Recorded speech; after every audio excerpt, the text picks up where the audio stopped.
Revelations 1, 2 talk a lot about stars and candlesticks and churches and things of that nature.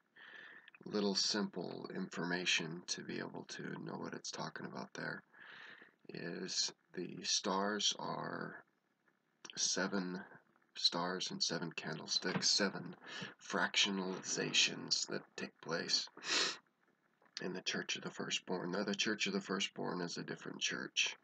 It's a celestial church. It's ones that have been brought into the presence of Christ, been taught by Christ while he was still upon the earth, and while he was able to still come back to the earth. That's part of what you don't understand, is that when he finished and his season was finished of being able to teach and prepare the people for what they were about to go through, which was the Dark Ages of falling away before the Son of Man would be revealed again. All of these things were there to be able to help people see, comprehend, and understand, but they didn't. He taught them many different things. He basically was trying to say that by the time he came again, that there would be a fractionalization of his church. And he taught that he was light, he was truth, he was the way. These churches found truth, and they said this was the truth, and this is the most important truth. And they fought about it, basically. He says, in the scriptures, he says, if you are not one, you're not mine. And it wasn't the fact that they were fighting about that. It was the fact that they were saying, hey, this was the most important truth. This aspect, whether it was grace or whether it was the healing arts or whether it was the seventh day is the day that we need to worship Christ, or whether it was the earth and how we need to take care of the earth, or the animals and how we need to take care of the animals. Each and every one of these things is a truth, and it's part of the candelabra, seven pinnacles of light on the candelabra that need to be refounded and rebrought together. Each of these, when they are refounded and rebrought together, will make beautiful light and will allow us to see a lot clearer the perspective of what is there.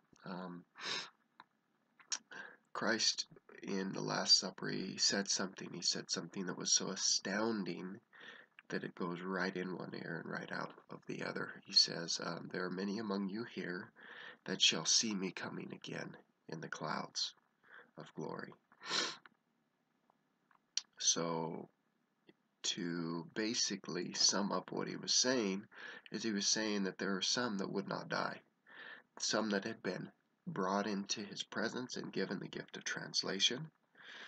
And that gift of translation means that you don't die. It means that the only way you can die is being burned at the stake, like Abinadi was in the Book of Mormon, or removing your head, like John the Revelator was in the book there, and others were.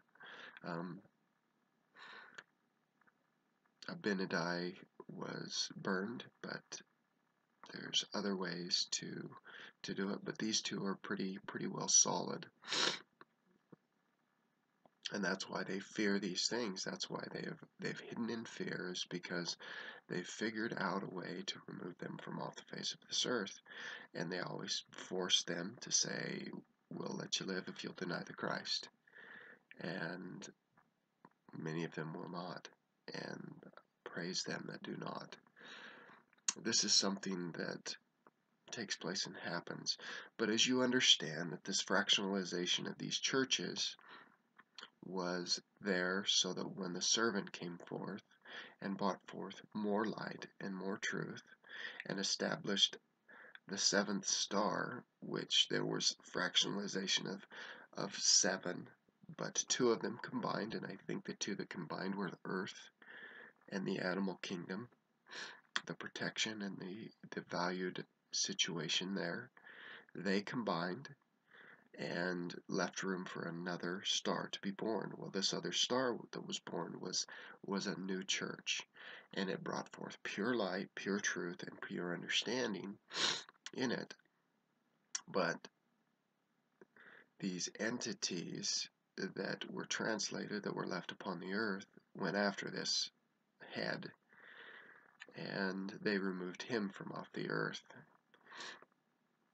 And at the time when he came forth, progression started to begin on the earth again. We started the industrial age. It was started basically in 1820. You can go back and look in time. But recently we have started a new age. It's called the computer age. And it was when the computer was brought into the realm of being a home situation where every man could use it. It started with businesses, but it was when it was developed to the point where we didn't have to have it in a room, and one computer would take the place of a room. But now this computer situation didn't any longer need to be in a room, and now you can hold a computer in your hand and it'll do more than the first computer that they ever built that cracked the codes at the time of Hitler. Okay, so that was the next time that light came into the world. So we know that the servant is here again because light has continued to come forth, and this light was needed to be able to bring the gospel to all the world in a matter of minutes and days. And if people would share truth and understanding and comprehension, it would set the world free between these situations. Moses came forward and he told the world, he says, "Let my people go." Well, once again, this servant is saying, "Let his people go. Let the people of God go. Do not try to enslave them, but they will dishonor what he desires, and they will try to enslave." And that's their goal, is enslavement and empowerment, to try to create a city of Zion. And they say that that they're trying to do this, but it's in the same force that the adversary used. They're using force to bring it about and not light. And it'll fail. Every time you try to bring truth about, you have to bring it to the heart. Bring it to the mind, heart, the body, and then the soul. And when the soul receives it, it is there. It is part of the human. It has gone to the deepest roots. Just like the chains of hell desire after our soul, when the truth enlightens our soul, we are God's, we are His, and we see things clearly and understand wisely, and one day we will be brought into His presence after the servant comes forth. It says right now there's only a false servant. One shall rise up. One shall rise up and take the place of this servant, and the other shall be debased. And the one that is debased shall be lifted up into the calling which was his, and the one that rose up and took the calling that was not his shall be debased. But the servant will love those that tried to bring forth truth, tried to understand, tried to comprehend.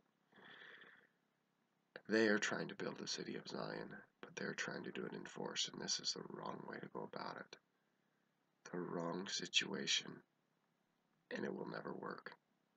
Good. God bless your desire to understand Revelations. This is just the first portion. Light is what the candle is. Light is Christ, truth. When we live it, understand it, and comprehend it, we see things clearly. We see them as they are, as they were, and as they will become. God bless you and your desire to be good, do good, and bring about good.